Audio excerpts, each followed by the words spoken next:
الحمد لله الذي جعل شهر رمضان أفضل شهور العام واختصه من بين الشهور بفريضة الصيام، وجعل صيامه أحد أركان الإسلام وندب إلى قيامه، فمن أكملها إيمانا واحتسابا تم له دينه واستقام. أحمده وأشكره على ما أولاه من جزيل الإنعام، وأشهد أن لا إله إلا الله وحده لا شريك له الملك العلام، وأشهد أن سيدنا ونبينا وشفيعنا وحبيبنا وأسوتنا وقدوتنا ومولانا محمدا عبد الله ورسوله أفضل من صلى وصام وأتقى من تهجد وقام. اللهم صل على عبدك ورسولك محمد مصباح الظلام وعلى آله وأصحابه البررة الكرام، أما بعد. أعوذ بالله من الشيطان الرجيم. بسم الله الرحمن الرحيم. يا أيها الذين آمنوا كتب عليكم الصيام كما كتب على الذين من قبلكم لعلكم تتقون أياما معدودات. عن أبي هريرة رضي الله عنه قال: قال رسول الله صلى الله عليه وسلم: من صام رمضان إيمانا واحتسابا غفر له ما تقدم من ذنبه. رواه البخاري، أو كما قال النبي صلی اللہ علیہ وسلم. میرے دینی بھائیوں اور بہنوں، اللہ تبارک و تعالیٰ کا لاکھ لاکھ شکر اور اس کا احسان ہے کہ اس نے ہمیں صحت و عافیت کے ساتھ زندہ اور باقی رکھا، یہاں تک کہ ہم بہت جلد ایک عظیم ترین مہمان کا استقبال کرنے والے ہیں، اور وہ مہمان رمضان کا مبارک ترین مہینہ ہے. جناب نبی کریم صلی اللہ علیہ وسلم اس ماہ مبارک کو پانے کے لیے بارگاہ رب العزت میں آہوازی کیا کرتے تھے اور دعا کرتے تھے: اللہم بارک لنا فی رجب و شعبان وبلغنا الی رمضان.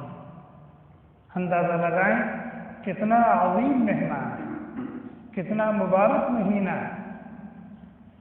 امام الانبیاء، خاتم النبیین، محبوب رب العالمین، جنہوں نے اس دنیائے دو میں کبھی رہنے کی تمنا اور آرزو نہیں کی، لیکن اس ماہ مبارک کو پانے کے لیے اور اس ماہ مبارک میں اللہ کی ٹوٹ کر برسنے والی رحمتوں اور برکتوں کو اپنے دامن میں سمیٹنے کے لیے، اپنی جھولی کو بھرنے کے لیے اللہ تبارک و تعالیٰ کی بارگاہ میں دست بدعا ہوتے ہیں: اللہم بارک لنا فی رجب و شعبان وبلغنا الی رمضان.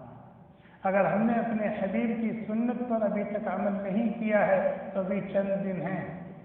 اگر ہم نے اپنے حبیب کی سنت پر عمل نہیں کیا ہے تو ابھی چند دن ہیں. سنت سمجھ کے عمل کرنے، سنت سمجھ کے عمل کرنے.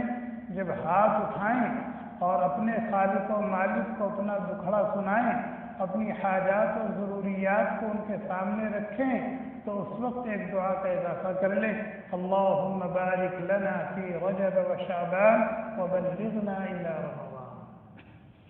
اور اسی پر بس نہیں، حضرت سلمان فارسی رضی اللہ تعالی عنہ کہتے ہیں جب ماہ شعبان کے آخری ایام ہوتے تھے تو نبی کریم صلی اللہ علیہ وسلم ہمیں اکٹھا فرماتے تھے اور اس ماہ مبارک کی آمد کی خوشخبری مبارکباد دیتے تھے، خوشخبری سناتے تھے، اور اس سے متعلق ضروری ہدایات اور تعلیمات ہمیں مرحمت فرماتے تھے. چنانچہ صحیح ابن خزیمہ کی طویل روایت ہے جو عام طور پر ماہ رمضان کے موضوع پر لکھی ہوئی کتابوں میں تفصیل سے موجود ہے. اس وقت اس روایت کو یہاں پیش کرنے کا موقع نہیں ہے، لیکن اس کا حوالہ صرف اس لیے دیا تاکہ ہم اس ماہ مبارک کی عظمت کو، اس کی اہمیت کو اور اس کی قدر و منزلت کو جانیں اور پہچانیں۔ الفاظ کیا تھے؟ یا ایھا الناس قد اضلکم شہر عظیم مبارک، اے لوگو ایک رحمت و برکت کے مہینے کی آمد ہے، مغفرت و بخشش اور عظمت والا مہینہ تم پر سایہ فگن ہو رہا ہے۔ اللہ تبارک و تعالی نے اس ماہ مبارک میں اپنے تمام ان بندوں اور ان بندیوں پر جو روزہ رکھنے کی استطاعت رکھتے ہیں، شرعی طور پر ان کے پاس کوئی عذر نہیں ہے، ایک مہینے کا روزہ فرض فرمایا ہے۔ یا ایھا الذین آمنوا کتب علیکم الصیام، اے ایمان والو،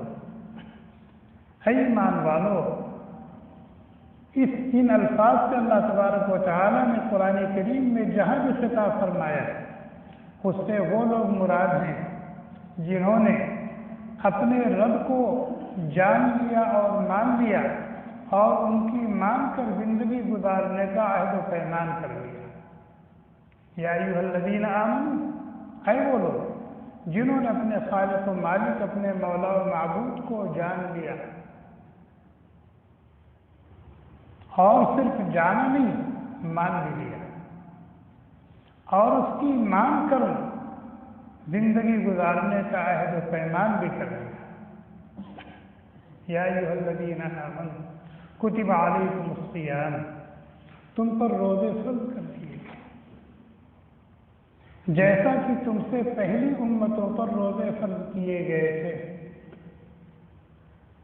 مقصد لعلکم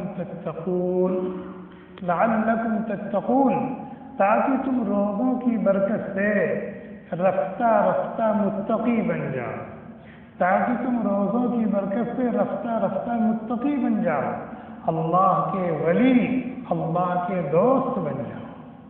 اللہ تبارک و تعالی تم نالائقوں، اللہ تبارک و تعالی تمہارے سروں پر اپنی ولایت اور دوستی کا تاج سجا دے۔ لعلکم تتقون۔ رمضان کے موضوع پر جو کتابیں لکھی گئی ہیں، وہاں پر فوائد الصیام ایک عنوان ہے۔ فوائد الصیام، روزوں کے فوائد، یعنی جب بندہ روزہ رکھتا ہے تو اس کو کیا کیا فائدے حاصل ہوتے ہیں، روزوں کی مشروعیت کی حکمتیں کہ اللہ تبارک و تعالی نے ہمیں یہ حکم دیا ہے، اور فعل الحکیم لا یخلو عن الحکمہ، اللہ تبارک و تعالی سب سے بڑے حکیم ہیں، ان کا کوئی حکم حکمت سے خالی نہیں ہے۔ جب اللہ تبارک و تعالی نے ہمیں حکم دیا ہے روزہ رکھنے کا، تو یقیناً اس میں نہ جانے کتنی حکمتیں ہوں گی۔ علماء نے وہ حکمتیں لکھی ہیں کتابوں میں، وہ فوائد ذکر کیے، لیکن روزوں کی مشروعیت کی جو سب سے بڑی حکمت ہے، روزوں کی مشروعیت کا جو سب سے بڑا فائدہ ہے، روزوں سے جو سب سے بڑی چیز مقصود ہے، اس کا ذکر اللہ تبارک و تعالی نے اپنی کتاب میں فرمایا۔ لعلکم تتقون، تاکہ تم روزوں کی برکت سے رفتہ رفتہ متقی بن جاؤ، صفت تقوی کے ساتھ متصف ہو جاؤ، تم اس قابل بن جاؤ کہ اللہ تبارک و تعالی تمہارے سروں پر اپنی ولایت و دوستی کا تاج سجا کر اور تمہیں جنتی حوروں کا دولہا بنا کر جنت میں پہنچا کر۔ لعلکم تتقون، ولی کہتے کسی؟ اللہ تبارک و تعالی قرآن میں فرماتے ہیں، الا ان اولیاء اللہ لا خوف علیہم ولا هم یحزنون، کان کھول کر سن لو، اللہ کے ولی اور اللہ کے دوست پر نہ تو مافات پر رنج و ملال ہوگا اور نہ معاد کا خوف اور اندیشہ ہوگا۔ اللہ کا ولی، اللہ کا دوست، جس نے اللہ کے احکام و اوامر کو پورا کیا، نواہی و زواجر سے بچنے کی انتھک کوشش کی ہے، ہر وقت اور ہر گھڑی یہی فکر اور یہی دھن رہتی تھی کہ میں اپنے خالق و مالک کو راضی اور خوش کیسے کروں، میرے کسی قول و فعل سے وہ ناراض اور ناخوش نہ ہونے پائے۔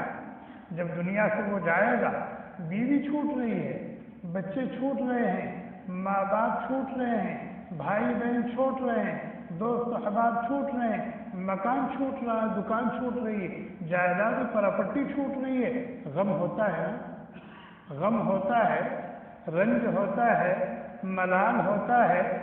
اللہ تعالیٰ کہتے ہیں جو میرا دوست ہوگا، جو میرا ولی ہوگا، ان چیزوں کو چھوٹنے کا اس کو کوئی غم نہیں ہوگا، ان چیزوں کو چھوٹنے کا اس کو کوئی غم نہیں ہوگا۔ کیوں غم نہیں ہوگا؟ اس لیے کہ جو کچھ چھوڑ کر آ رہا ہے، ہم اس سے بہتر اور اس سے بڑھ کر اس کو عطا کرنے والے ہیں، اس لیے اس کو کوئی غم نہیں ہوگا، اور معاد کا کوئی خوف اور ڈر نہیں ہوگا۔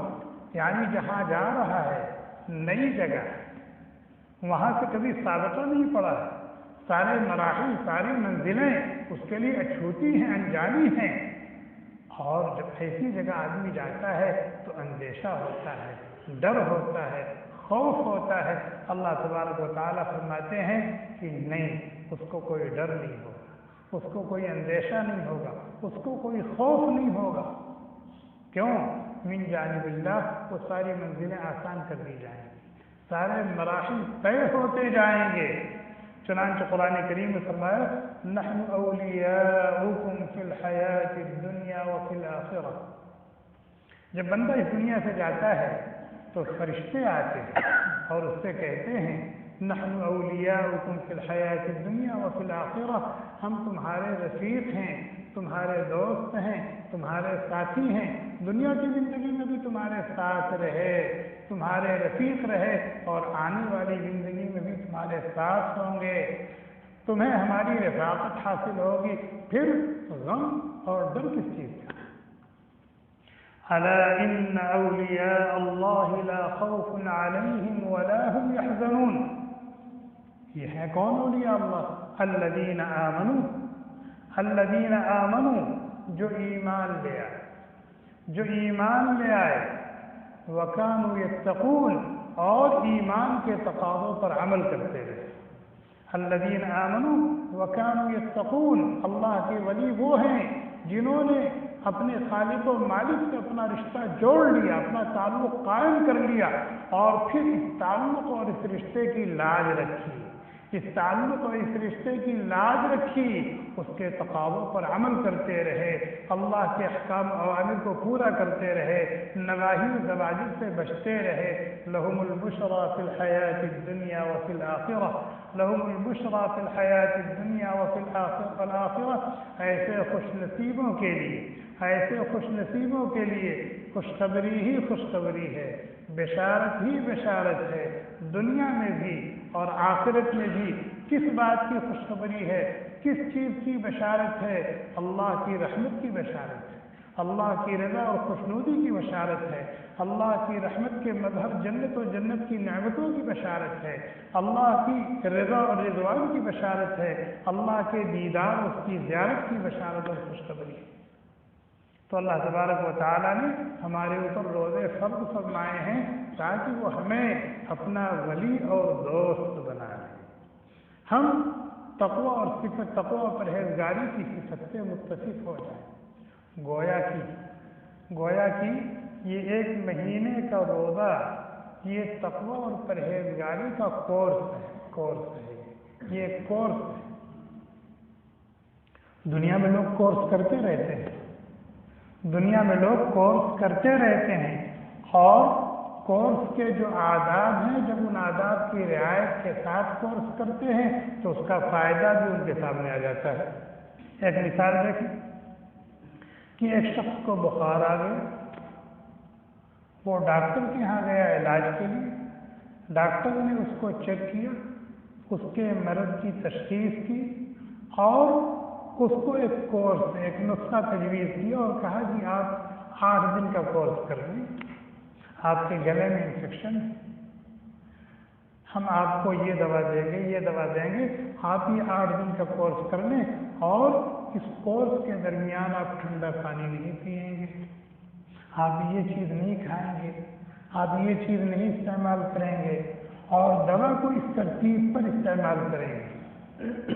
عام طور پر دیکھا جاتا ہے کہ ڈاکٹر کی ہدایت کے مطابق اگر مریض دوا استعمال کرتا ہے، احتیاط اور پرہیز سے کام لیتا ہے تو شفا مل جاتی ہے، کورس کا جو فائدہ اور مقصد ہے وہ حاصل ہو جاتا ہے، ہوتا ہے کہ نہیں ہوتا ہے؟ جبکہ وہ ہمارے جیسا انسان ہے، ہمارے جیسا انسان ہے، اس کے تجویز کردہ کورس پر آداب کی رعایت کے ساتھ ہم نے عمل کیا تو اس کا نتیجہ عام طور پر سامنے آ جاتا ہے۔ اللہ تبارک و تعالیٰ نے ہمیں تقویٰ کا کورس دیا ہے اور ہر سال یہ کورس ہم سے کرواتے ہیں، ہر سال یہ کورس ہم سے کرواتے ہیں اور ہم یہ کورس ہر سال کرتے ہیں۔ کسی نے اپنی زندگی میں 20 کورس کیے ہیں، تقویٰ کے 20 کورس کیے ہیں، کسی نے تقویٰ کے 10 کورس کیے ہیں، کسی نے تقویٰ کے 25 کورس کیے ہیں، کسی نے تقویٰ کے 30 کورس کیے ہیں۔ بھائی کیے نہیں کیے، لیکن کیا کورس سے جو چیز مقصود تھی وہ ہمیں حاصل ہوئی؟ تقویٰ کے اس کورس سے جو چیز مقصود تھی، اللہ کا ولی بن جانا، اللہ کا دوست بن جانا، اپنے اندر وہ استعداد پیدا کر لینا، وہ صلاحیت اور قوت پیدا کر لینا، وہ ملکہ حاصل کر لینا جو آپ کو اللہ کی مرضیات پر چلنے پر مجبور کر دے، نامرضیات سے بچنے، نامرضیات سے بچا لے، احکام و اوامر کو پورا کرنے پر آپ کو آمادہ کر دے اور نواہی و زواجر سے بچنے کی ہمت اور حوصلہ آپ کے اندر پیدا کر دے۔ اسی استعداد کو پیدا کرنے کے لیے، اسی ملکہ کو پیدا کرنے کے لیے، اسی قوت اور ہمت اور حوصلے کو پیدا کرنے کے لیے یہ روزہ رکھوایا جا رہا ہے۔ تو ہم میں سے ہر ایک اپنا محاسبہ کرے کہ ہم نے تقویٰ کے 10 کورس کیے، 15 کورس کیے، 20، 25، 30 کورس کیے، بلکہ یہاں جو لوگ بیٹھے ان میں سے بعضوں نے تو 40 کورس کیے ہوں گے تقویٰ کے، لیکن کیا اس کورس سے جو چیز مقصود تھی وہ حاصل ہوئی ہمیں؟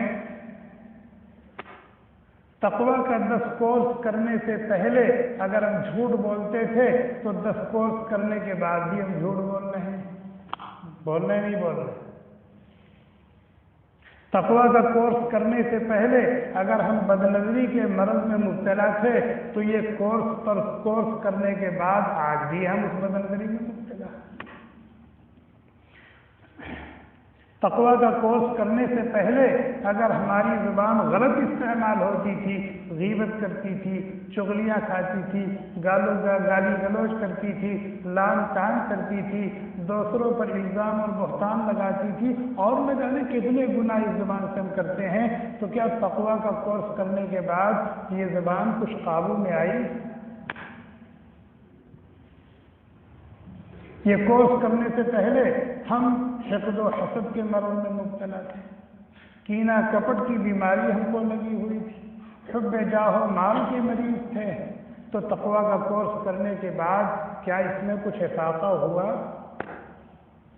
اگر ہوا فللہ الحمد والشکر، اگر ہوا تو فللہ الحمد والشکر، اور اگر نہیں ہوا تو افسوس صد افسوس، افسوس صد افسوس۔ اور حقیقت یہ ہے کہ روزے کا جو عظیم ترین مقصد اللہ تبارک و تعالی نے یہاں پر ذکر کیا ہے، ہمیں اس میں کامیابی نہیں مل رہی، ہمیں اس میں کامیابی نہیں مل رہی۔ حقیقت ہر ایک اپنا محاسبہ کر لے، ہمیں اس میں کامیابی نہیں مل رہی ہے۔ 1 مہینے کا کورس کر لیتے ہیں، شعبان کے اخیر میں جیسے تھے شوال کے شروع میں ویسے ہی ہوتے ہیں، شعبان کے اخیر میں ہم جیسے ہوتے ہیں، ایک مہینے روزہ رکھنے کے بعد شوال کے شروع میں ہمارا وہی حال ہوتا ہے، بالکل وہی حال ہوتا ہے، عین غین کا بھی فرق نہیں ہوتا، عین غین کا بھی فرق نہیں ہوتا۔ اگر اتنا بھی فرق ہو جائے تو ہم یہ سمجھیں گے کچھ حاصل ہوا، لیکن کچھ بھی نہیں حاصل ہوا۔ وجہ حالانکہ یہ نسخہ اور یہ کورس تو اللہ کا تجویز کیا ہوا ہے، اور اللہ تبارک و تعالیٰ کی شان کیا ہے، الا یعلم من خلق، الا یعلم من خلق وهو اللطیف الخبیر۔ وہ تو اپنی مخلوقات کی رگ رگ سے واقف ہیں، وہ تو اپنی مخلوقات کی رگ رگ سے واقف ہیں۔ چنانچہ علم الہی میں یہ بات بالکل پکی ہے کہ ایک مہینے کا روزہ کوئی رکھے گا تو وہ یقینی طور پر متقی ہو جائے گا، اس میں تخلف نہیں ہو سکتا، اور ایسا متقی ہوگا، ایسا متقی ہوگا، ایسا متقی ہوگا کہ آئندہ 11 مہینے تک دوسرا کورس کرنے کی ضرورت نہیں پڑے گی اس کو۔ ایک مہینے کا کورس کرے گا تو متقی ہوگا، اور ایسا متقی بنے گا، ایسا متقی بنے گا، ایسا متقی بنے گا کہ آئندہ 11 مہینے کے لیے یہ کورس کافی ہوگا، کہ 11 مہینے کے اندر دوبارہ یہ کورس کرنے کی نوبت نہیں آئے گی، اس کی ضرورت نہیں پیش آئے گی۔ تو ہمیں اس کورس کے کرنے کے باوجود وہ فائدہ کیوں نہیں حاصل ہو رہا ہے؟ اس لیے کہ اس مقصد کو سامنے رکھ کر کے ہم نے روزہ رکھا ہی کب ہے، اس مقصد کو سامنے رکھ کر ہم نے روزہ رکھا ہی کب ہے جو ہمیں یہ مقصد حاصل ہوگا؟ یہ کمی ہمارے اندر ہے، یہ فطور ہمارے اندر ہے کہ ہم نے روزے کے مقصد کو سامنے رکھ کر روزہ رکھا ہی نہیں۔ چلیے عزم کرتے ہیں، عزم کرتے ہیں، اللہ کے گھر میں بیٹھ کر اللہ سے وعدہ کرتے ہیں کہ آپ نے روزے فرض فرمائے اور روزے کا ایک عظیم مقصد بیان فرمایا ہے، اب ہم اس مقصد کو سامنے رکھ کر روزہ رکھیں گے، ہم اس مقصد کو سامنے رکھ کر روزہ رکھیں گے، اور اپنا محاسبہ کریں گے کہ ہمارے اندر جھوٹ بولنے کی عادت تو نہیں ہے، اس کو نوٹ کریں گے، ہمارے اندر غیبت کی کرنے کی عادت تو نہیں ہے، اس کو نوٹ کرو، ہمارے اندر خیانت کی عادت تو نہیں ہے، اس کو نوٹ کرو، ہمارے اندر بدنظری کا مرض تو نہیں ہے، اس کو نوٹ کرو، ہمارے اندر حسد کی بیماری تو نہیں ہے، اس کو نوٹ کرو، اس لیے کہ یہ سب تقویٰ کے خلاف ہے، یہ سب تقویٰ کے خلاف ہے۔ ہماری زبان انشن تو نہیں استعمال ہوتی، استعمال ہوتی ہے، سامنے رکھو، سامنے رکھو، اور اس عزم کے ساتھ رکھو کہ اپنے اندر تبدیلی لانی ہے، اپنے اندر تبدیلی لانی ہے، اپنے اندر تبدیلی لانی ہے۔ اگر جھوٹ بولنے کی عادت ہے تو جھوٹ کو چھوڑنا ہے اور اپنے آپ کو سچ کا عادی بنانا ہے۔ غیبت کرنے کی عادت ہے، غیبت سننے کی عادت ہے، تو یہ عزم کریں کہ آئندہ غیبت نہیں کریں گے اور غیبت نہیں سنیں گے۔ اگر حسد کی بیماری ہے تو یہ عزم کریں کہ ہم روزہ رکھیں گے اس مقصد کو سامنے رکھ کر کے کہ اللہ تبارک و تعالیٰ ان روزوں کی برکت سے اس مہلک مرض سے ہم کو نجات دے دے، چھٹکارا دے دے۔ اس مقصد کو سامنے رکھ کر جب ہم روزہ رکھیں گے تو انشاءاللہ ثم انشاءاللہ ضرور بھی ضرور فائدہ ہوگا، ضرور بھی ضرور فائدہ ہوگا، اور ہمارے اندر ایک نمایاں تبدیلی پیدا ہوگی۔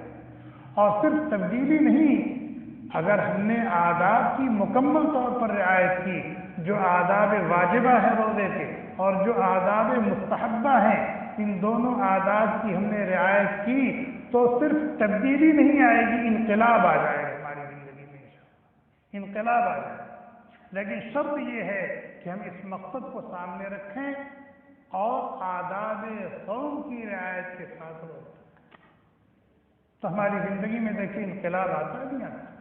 اور ہمارے معاشرے میں ایسے لوگ ہیں، ہمارے معاشرے میں ایسے لوگ ہیں کہ ماہ رمضان المبارک کے آنے سے ان کی زندگیوں میں نمایاں تبدیلی آ جاتی ہے، ان کے شعبان اور شوال میں کافی فرق رہتا ہے، ان کے شعبان اور شوال میں کافی فرق رہتا ہے، اور وہ رمضان المبارک میں اپنے اندر اتنی استعداد و صلاحیت پیدا کر لیتے ہیں کہ آئندہ 11 مہینے تک ان کے لیے اللہ کی مرضیات پر چلنا، نامرضیات سے بچنا، اللہ کے احکام و اوامر کو پورا کرنا، نواہی و زواجر سے بچنا اور دور رہنا کوئی بہت مشکل کام نہیں ہوتا۔ مجاہدہ کرنا پڑتا ہے، ہمت کرنی پڑتی ہے اور حوصلے سے کام لینا پڑتا ہے۔ اللہ تبارک و تعالیٰ دستگیری فرما دیتے ہیں، سہارا دے دیتے ہیں اور ان کا 11 مہینہ عافیت کے ساتھ گزرتا ہے، اور جہاں بیٹری تھوڑا سا ڈاؤن ہوئی تقویٰ کی، تب تک تقویٰ کا دوسرا کورس آ گیا۔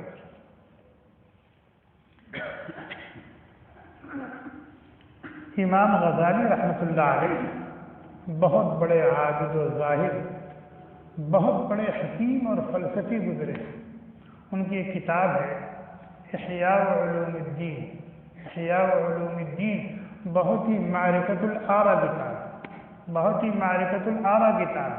اللہ توفیق دے تو اس کا مطالعہ ضرور کرنا چاہیے۔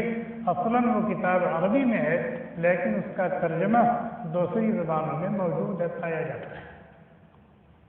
انہوں نے اپنی کتاب کی فصل ثانی میں فی اسرار الصوم و شروطہ الباطنہ اس عنوان کے تحت لکھا ہے کہ روزہ 3 قسم کا ہوتا ہے، روزہ 3 قسم کا ہوتا ہے، اور جب روزہ 3 قسم کا ہوتا ہے تو روزہ دار کتنے قسم کے ہو گئے؟ 3 قسم کے۔ جب روزے کی 3 قسمیں ہیں تو روزہ داروں کی بھی 3 قسمیں ہیں۔ حضرت فرماتے ہیں کہ روزہ کی پہلی قسم عام روزہ، عام روزہ۔ روزے کی دوسری قسم خاص روزہ، روزے کی تیسری قسم خاص الخاص روزہ، خاص الخاص روزہ۔ اور جب روزے کی 3 قسمیں ہیں تو روزہ دار کی بھی 3 قسمیں، عوام، خواص، خاص الخواص۔ عام روزہ کسے کہتے ہیں؟ عام روزہ یہ ہے کہ بندہ صبح صادق سے غروب آفتاب تک اپنے آپ کو کھانے پینے اور بیوی سے ملاقات کرنے سے روکے رکھے۔ روزے کی نیت سے صبح صادق سے غروب آفتاب تک کھانے پینے اور جماعت سے اپنے آپ کو روکے رکھے، یہ عام روزہ ہے۔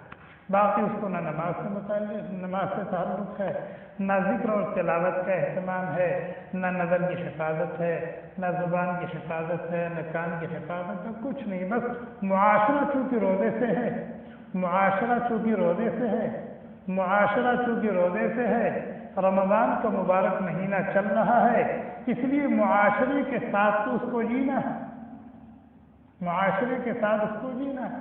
اگر روزہ نہیں رہے گا تو لوگ کیا کہیں گے؟ لعن طعن کریں گے، اور اگر نہیں بھی رہے گا پھر بھی رہنا پڑے گا، اس لیے کہ گھر کی خواتین روزہ رکھ کے اس کے لیے کھانا تو تیار نہیں کریں گی، اس لیے روزہ رہے گا۔ تو یہاں اس کا روزہ کس چیز کا ہے؟ صرف اس کے پیٹ کا روزہ ہے، اس کی شرمگاہ کا روزہ ہے، اس کے پیٹ کا روزہ ہے اور اس کی شرمگاہ کا روزہ ہے، یہ عام روزہ ہے۔ اور جو لوگ یہ روزہ رکھتے ہیں ان کو عوام کہا جاتا ہے، عوام کا روزہ، عوام کا روزہ۔ اور امت کا بڑا طبقہ اسی طرح روزہ رکھتا ہے، امت کا ایک بڑا طبقہ اسی طرح روزہ رکھتا ہے۔ سحری کھائی سو گئے، ظہر غائب، عصر غائب، مغرب کے وقت جھنجھوڑ کر کے جگایا جاتا ہے کہ افطار کر لو، افطار کر لیا، اس کے بعد کھیل کود میں لگ گئے، نیٹ پر بیٹھ گئے اور کہیں چلے گئے اور پوری رات اس طریقے سے گزار دی۔ اس طرح سے ان کا رمضان گزر رہا ہے۔ یہ عام روزہ ہے اور عوام کا روزہ ہے۔ اس روزے کا بنے گا کیا؟ وہ تو قیامت کے دن پتہ چلے گا بارگاہ رب العزت میں، لیکن اللہ کے نبی علیہ الصلوۃ والسلام نے فرمایا کم من صائم لیس له من صیامه الا الجوع والعطش، کم من صائم لیس له من صیامه الا الجوع والعطش۔ بہت سے روزہ دار ایسے ہوں گے، بہت سے روزہ دار ایسے ہوں گے کہ ان کے روزوں کا عوض اور صلہ سوائے بھوکے اور پیاسے رہنے کے کچھ ہاتھ نہیں آئے گا، کچھ ہاتھ نہیں آئے گا۔ اور آپ نے ائمہ حرمین کو اور دوسرے ائمہ کو سنا ہوگا کہ جب وہ دعا کرتے ہیں تو ایک دعا کرتے ہیں اللہم لا تجعلنا ممن صام رمضان وليس له من صيامه الا الجوع والعطش، کہ اے اللہ ہمیں ان بدبختوں میں شامل نہ فرما جنہوں نے روزہ تو رکھا لیکن روزے کے عوض میں ان کو سوائے بھوک اور پیاس سے کچھ بھی نہیں ملا۔ اللہ تعالی ہم سب کو ایسا روزہ رکھنے سے بچائے، اللہ تعالی ہم سب کو ایسا روزہ رکھنے سے بچائے۔ بڑے دکھ کی بات ہے، بڑے قلق کی بات ہے کہ امت کا بڑا طبقہ اسی طرح کا روزہ رکھتا ہے، روزہ رکھ رہا ہے متقی بننے کے لیے، نماز نہیں پڑھتا متقی بنے گا کبھی؟ روزہ رکھتا ہے متقی بننے کے لیے، جھوٹ بول رہا ہے، غیبتیں کر رہا ہے، الٹی سیدھی حرکتیں کر رہا ہے، نیٹ پر موبائل پر، متقی بنے گا کبھی؟ نماز خور کبھی متقی بن سکتا ہے؟ جھوٹا اور بے ایمان اور خائن کبھی متقی بن سکتا ہے؟ غیبت سننے والا، غیبت کرنے والا، چغلیاں کھانے والا کبھی متقی بن سکتا ہے؟ ایک آدمی بلڈ پریشر کا مریض ہے، ڈاکٹر نے کہا کہ آپ یہ ٹیبلٹ لیا کریں، یہ ٹیبلٹ آپ لیں گے تو آپ کا بلڈ پریشر کنٹرول میں رہے گا، لیکن اس کے ساتھ ساتھ فلاں چیز مت استعمال کیجیے گا، یعنی ان چیزوں سے احتیاط کیجیے گا جو بلڈ پریشر کو بڑھانے والی ہیں۔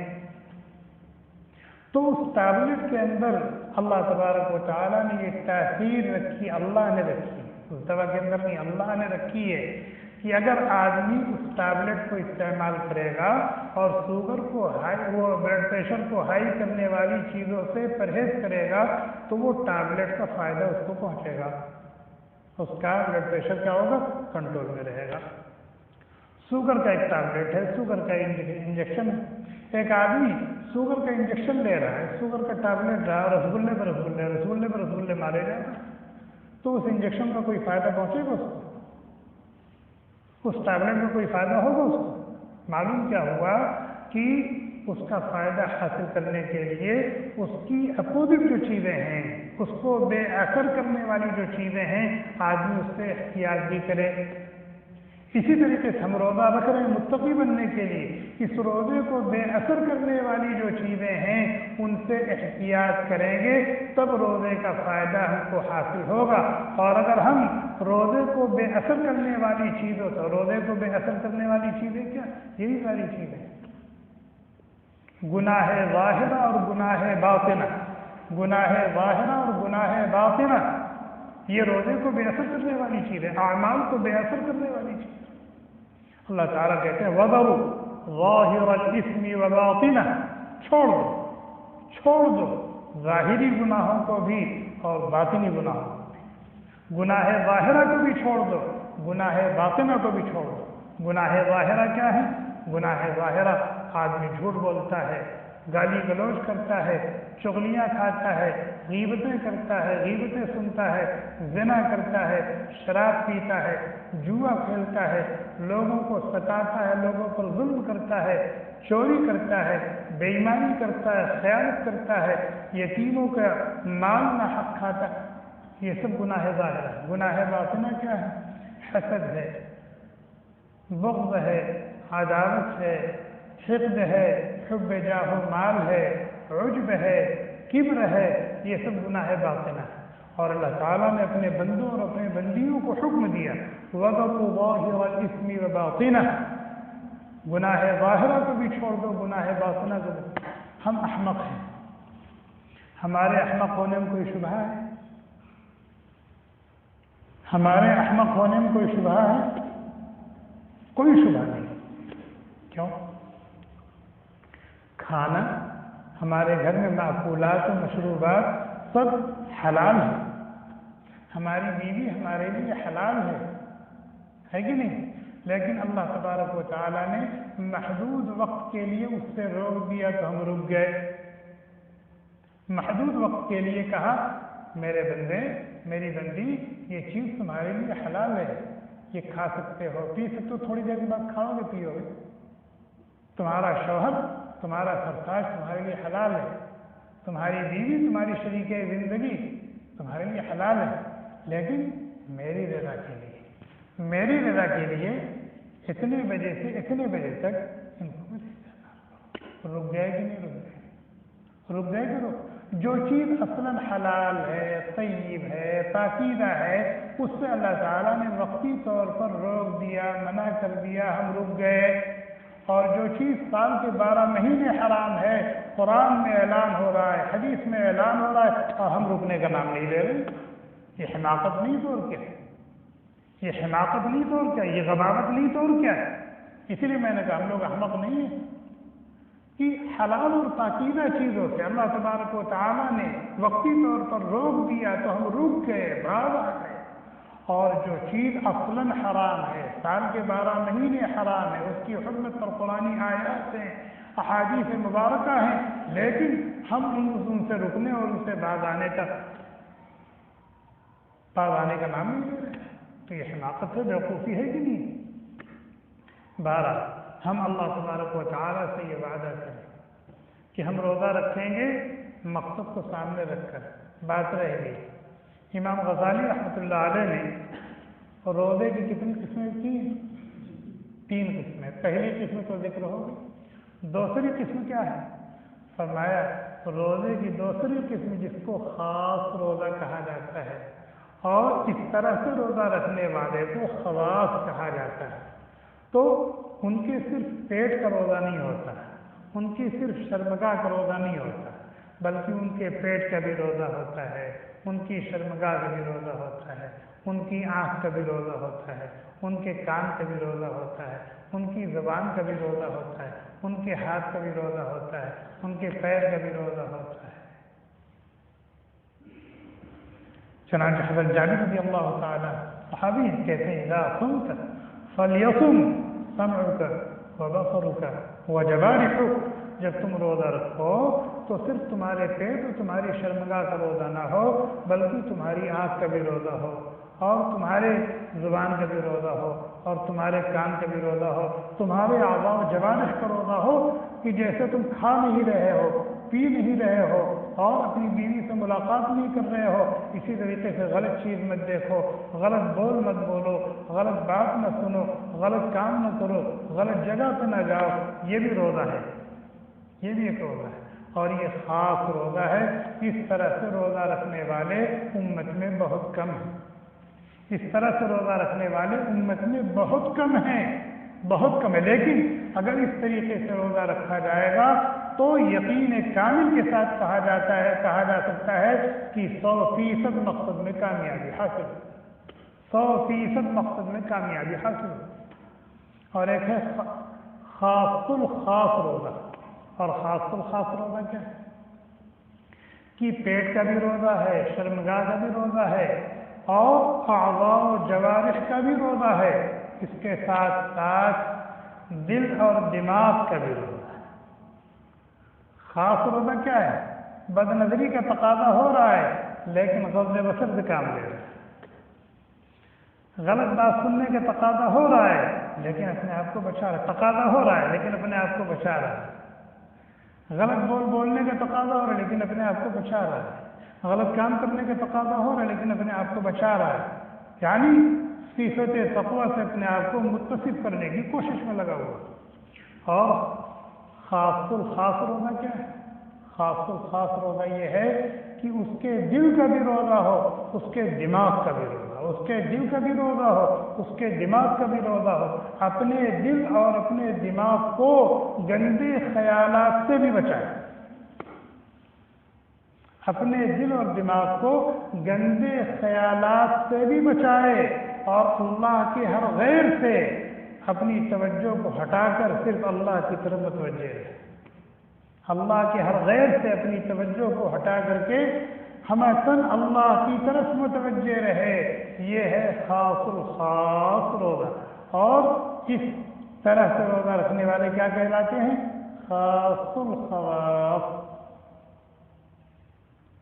اب اس کے بارے میں تو ہم یہی کہیں گے یہ منہ اور مسور کی دال، یہ منہ اور مسور کی دال، اگر ہم تیسرے قسم کا روزہ نہیں رکھ سکتے تو خدا را ہم پہلے قسم کا روزہ بھی نہ رکھیں، بلکہ ہم فکر کریں، کوشش کریں کہ ہمارا روزہ دوسری قسم کا روزہ، اگر ہم خاص الخواص میں نہیں جا سکتے تو عوام میں بھی نہ رہیں بلکہ خاص میں تو اپنے آپ کو شامل کرنے کی کوشش کریں، خاص میں تو اپنے آپ کو شامل کرنے کی کوشش کریں۔ اور یہاں جو لعلکم تتقون کہا گیا ہے نا، اس کا یہ مطلب بالکل نہیں ہے کہ آپ پہلے دن روزہ رکھیں گے تو جب 30 روزہ پورا ہوگا تو آٹومیٹک طور پر آپ اعلیٰ درجے کے متقی ہو جائیں گے ایک بارگی۔ نہیں، لعلکم تتقون کا مطلب یہ کہ رفتہ رفتہ متقی بنو، رفتہ رفتہ متقی بنو گے۔ جیسے جب آپ علاج کا کوئی کورس کرتے ہیں تو ایسا نہیں ہوتا کہ پہلے دن دوا کھائی تو کوئی فائدہ نہیں ہوا، دوسرے دن دوا کھائی تو کوئی فائدہ نہیں ہوا، اور جہاں 8ویں دن کورس پورا ہوا تو آپ بھلے چنگے ہو گئے اور مرض بھاگ گیا، ایسا نہیں ہوتا، بلکہ شفا دھیرے دھیرے، مرض کا ازالہ دھیرے دھیرے ہوتا۔ اسی طریقے سے بندہ صفت تقویٰ سے متصف بھی ہوتا ہے، رفتہ۔ چنانچہ ہم یہ دیکھیں کہ ہمیں 100% متقی بننا ہے۔ تقویٰ کا یہ کورس کر کے ایک روزہ ہمارا ہو گیا، ہم گوشے تنہائی میں بیٹھ جائیں اور آج دن بھر جو ہم نے مجاہدہ کیا ہے ہم اپنا محاسبہ کریں کہ ہمارے اس مجاہدے کا ثمرہ ہمیں کیا ملا۔ ہمارے کل میں اور آج میں کچھ فرق ہے، ہمارے کل میں اور آج میں کچھ فرق ہے، ہمارے کل میں اور آج میں کچھ فرق ہے۔ اگر فرق ہے اللہم لک الحمد و لک الشکر، اور اگر خدا نخواستہ کل اور آج میں فرق نہیں ہے تو ہم اس عزم کے ساتھ دوسرے دن روزہ رکھیں کہ جو نقصان ہوا ہے، جو گھاٹا ہوا ہے، ہم اس کی تلافی کریں گے اور آج کے روزے سے 2 دن کا فائدہ حاصل کریں گے۔ روزانہ یہ محاسبہ کریں اور کوشش یہ کریں کہ ہمارا ہر آنے والا دن گزرے ہوئے دن سے بہتر ہو، ہمارا ہر آنے والا دن گزرے ہوئے دن سے بہتر ہو۔ اور جب رمضان کا آخری روزہ ہو تو 100% ہمیں مقصد میں کامیابی حاصل ہو چکی۔ اور یہاں صرف رمضان میں گناہوں سے بچنا، روزہ رکھوا کر گناہوں سے بچانا مقصد نہیں ہے۔ رمضان میں تو ویسے ہی اللہ تبارک و تعالیٰ شیاطین کو قید کر دیتے ہیں، سرکش جن کو قید کر دیتے ہیں، تو گناہوں پر ابھارنے والے، آمادہ کرنے والے ہیں نہیں، تو آدمی تو طبعی طور پر، فطری طور پر رمضان میں گناہوں سے بچتا ہے، خیر اور طاعات کی طرف چلتا ہے۔ اصل مسئلہ رمضان کے بعد کا ہے، رمضان کے بعد کا ہے کہ رمضان میں ہم اتنی قوت اور استعداد اپنے اندر پیدا کر لیں جو آئندہ 11 مہینے تک ہمارے کام۔ میں آج اسی پر اپنی گفتگو ختم کرتا ہوں۔ بس ایک بات بیان کی گئی، کیا کہ ہم روزہ رکھیں روزے کے مقصد کو سامنے رکھ کر، کہ ہماری یہ منزل ہے، ہمارا یہ ہدف ہے، ہماری یہ منزل ہے، ہمارا یہ ہدف ہے، ہمیں اس منزل پر پہنچنا ہے، اس ہدف کو حاصل کرنا ہے اور اپنے سر پر اللہ تبارک و تعالیٰ کی ولایت و دوستی کا تاج سجانا ہے اور اپنے آپ کو صفت تقویٰ و پرہیزگاری سے متصف کرنا ہے۔ بس آج کی گفتگو کا یہی ایک خلاصہ ہے، اس مقصد کو سامنے رکھ کر ہم رکھیں۔ باقی رمضان سے متعلق بہت سے فضائل ہیں، مسائل ہیں، یہ مختصر کی مجلس کی متحمل نہیں ہے۔